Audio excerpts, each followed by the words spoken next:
Yeah, my name's Stan Rutherford. I'm a Southland member of the Men of the Trees in the New Zealand Farm Forestry Association. We've been on this property for 18 years. It's in considered the coastal region. We're about 18 kilometres from Invercargill. We run breeding ewes only, the sheep equivalent of a milking platform. So we don't carry our hoggets here, they're away on a grazing contract for 12 months.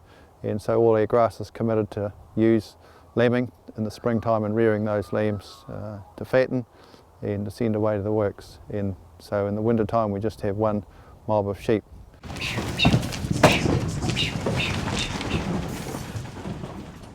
Because we're concentrating on lambing, shelter at lambing time is really vital to our operation, and we consider that lamb survival is closely related to removing the chill factor from the westerly and southwest winds that often occur in that September time of the year.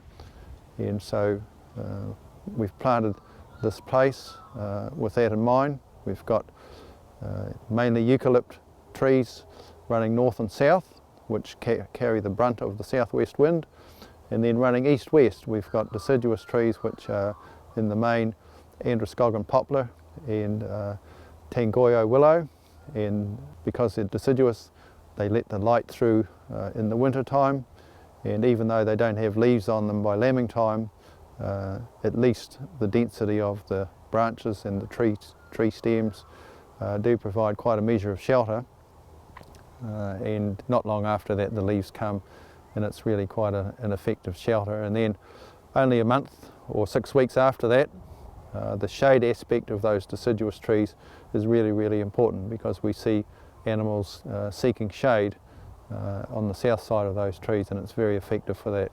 The trees in the background over here were planted in 1994.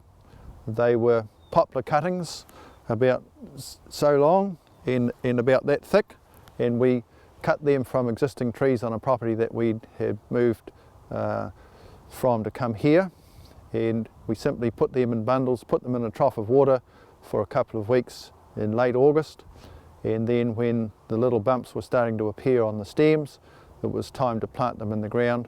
And on a very wet day in early September we simply walked along and poked them in the ground, having pre-plant sprayed with Roundup to give us a grass-free area, and they have grown extremely well since that time.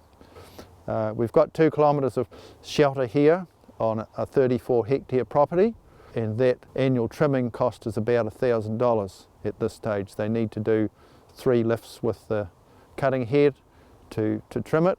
It takes them about 7 hours, and I think it's money well spent, because it doesn't need many extra lambs to survive to pay for that bill, and we believe that it's well worth the cost.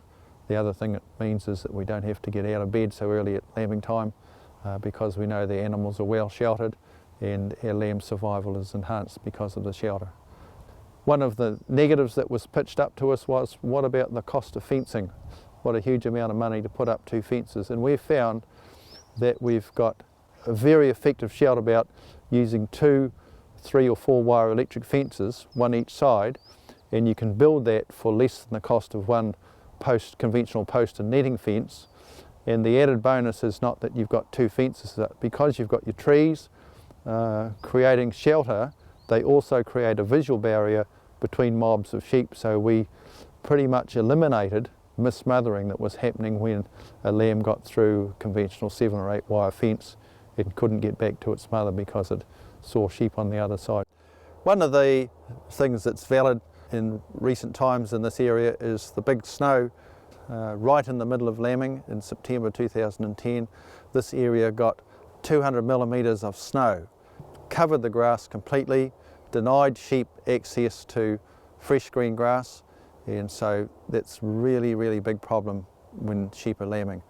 And because we had shelter, we were able to reduce the chill factor, we were able to have shelter for our sheep, and the weather that followed that snowfall was appalling.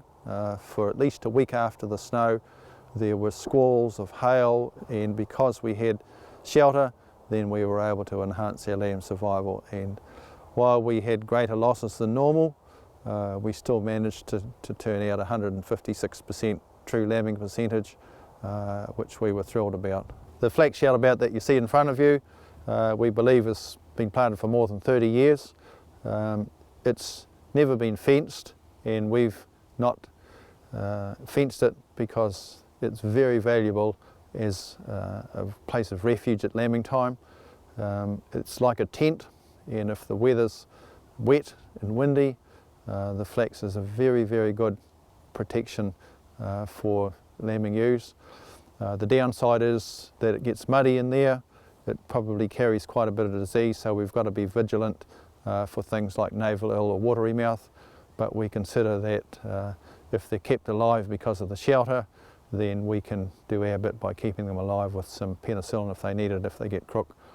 These shelterbelts, when we plant them, a single row of evergreen trees in a north-south direction to catch the prevailing wind, we make sure that they're 4 metres wide, and we plant 1.5 metres from the windward fence, 2.5 metres from the leeward fence, and that allows the tree to grow up with a bias towards the wind, but as it leans away from the wind and grows most of its foliage on the leeward side, then you've got plenty of room for the trash from the hedge trimming to fall within your shelterbelt. Another important thing to consider when you're growing trees is the aspect in relation to the sun. And if you've got an evergreen shelterbelt, you need to realise that if you planted that east and west, you would provide a complete blockage for the sun winter and summer. And while you might say that's valuable in the summer for shade, it's detrimental in the winter. You get frosted and damp areas behind a tree line such as that. So with an evergreen such as macrocarpa, pine, eucalypt, it's important that you plant those in a north-south direction so that as the sun travels around from the east to the west, you're getting sun on both sides of those shelterbelts. And if you're wanting shelter to go in an east-west direction, then you need to seriously consider planting a deciduous variety of tree, likes of poplars, willows, alders, those sort of varieties where with the loss of their leaves in the autumn, you get as much sun as possible through onto the back side of them in the winter, and yet in the summer you're getting shade, which is quite valuable at that time of year. This area here, we've got a gully that when we came here had a lot of gorse in it, had one pond, and so we were able to get the assistance of fish and game officers who came with a level, and we were able with their help to sort out where another 3 dams could be placed, and so we flooded the gorse out. It established wildfowl habitat, and it's a really pretty place to be. The things that we have found beneficial from the planting of trees here is that we believe that it's enhanced it in 2 ways. One, that it's provided more profitability because we've had good lamb survival and good growth rates because of the shelter. But as well as that, I believe that it has enhanced the capital value of our property and made it more desirable for those people who want to buy an established sheltered property. So that's been a benefit. It's made it a pleasant place to live and for our family to be and to be a part of, and it's made it something that's given us the reward of job satisfaction. We have started here with a blank canvas. We've been able to put in trees of our own choosing. The other thing is that we've met some really, really wonderful people, encouragers, people who've been happy to get some dirt under their fingernails and put some trees in the ground. And so the Farm Forestry Association has been a real network of people who are encouragers, who are positive about the benefit of trees and like to share with each other the stories of success and failure that they've had, so that as a result of that, everybody benefits.